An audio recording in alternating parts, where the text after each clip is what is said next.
And we're back today with Pastor Henry Wright, and we want to kind of talk about something that, as you mentioned yesterday, is near and dear to our hearts. You know, the loss of your wife. I just lost my mom, and that grief is real.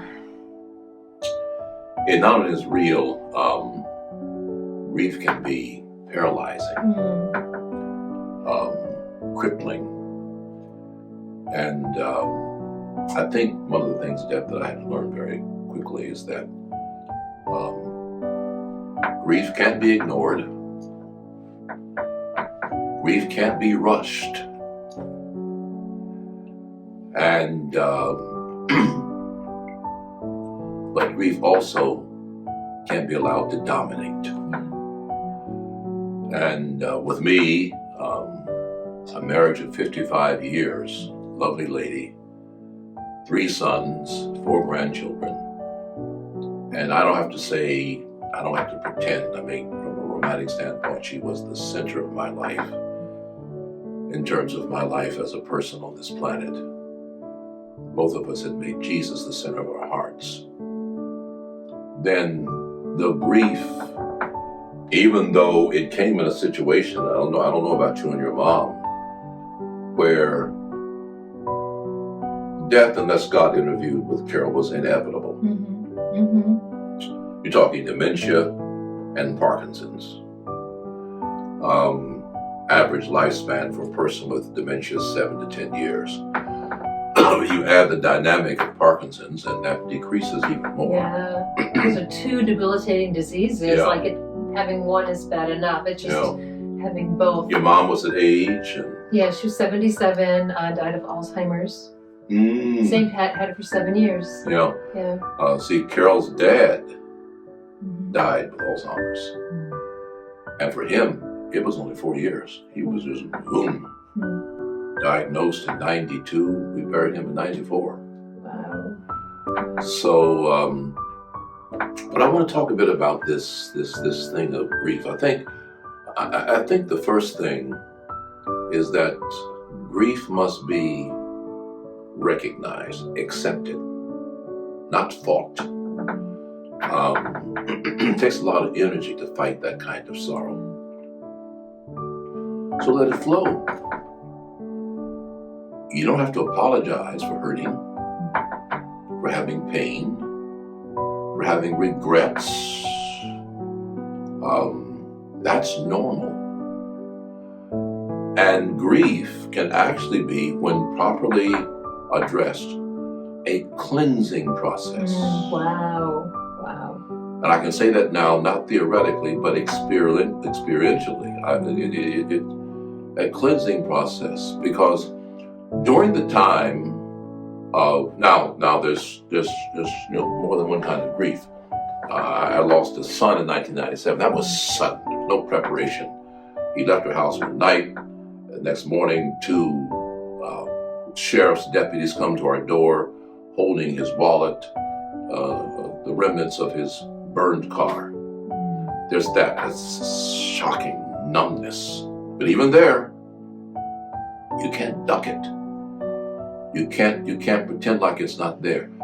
And I'm going to use a strong word, an odd word. Grief has to be honored. It's a part of living, and it's a part, getting back to a word yesterday, of restoration.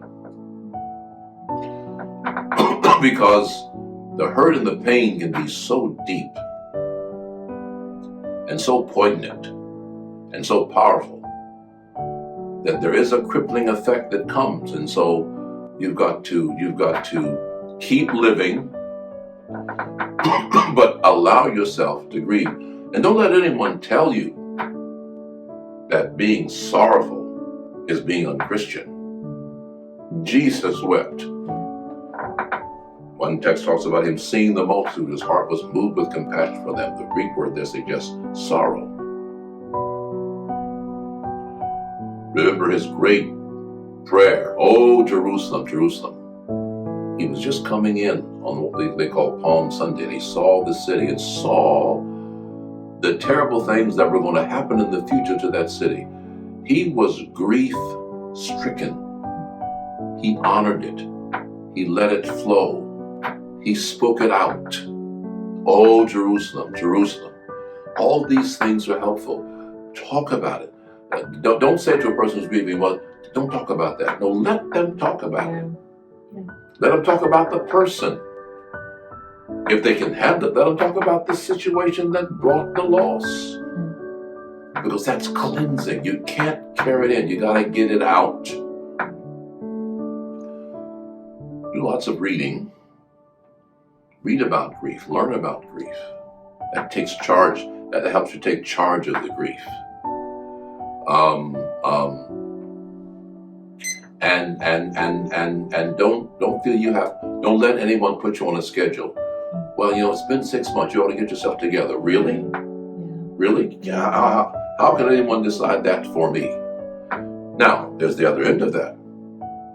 You don't want to be as in pain and crippled by pain 5 years from there. Remember, the cleansing process is preparing you to find a new you, a new focus. That's one of the reasons why I'm now the interim pastor of the Beltsville campuses. This is another step for Henry Wright, 15 months down the road, to begin to find new placement of his energies, new placement of his thoughts, new placement for his everyday life. All that's a part of it. So I simply say to you who may be watching that the God who sorrows understands sorrow. The Jesus who weeps understands our tears. And the Jesus who heals can heal you of your grief. Thank you. I appreciate, there's so many insights that I gleaned from what you shared, because I've seen in too many cases that people deny the grief, Yes. they suppress the grief, and it Yes. will come back, Oh. whether it's through To haunt you. addictions, Yes. whether it's through depression, like it will take you out. So thank you. I needed that. I know that you needed that too. So, all right, so we're going to be back tomorrow. I get to have one more interview with Pastor Wright. Have a great day, and we'll see you tomorrow.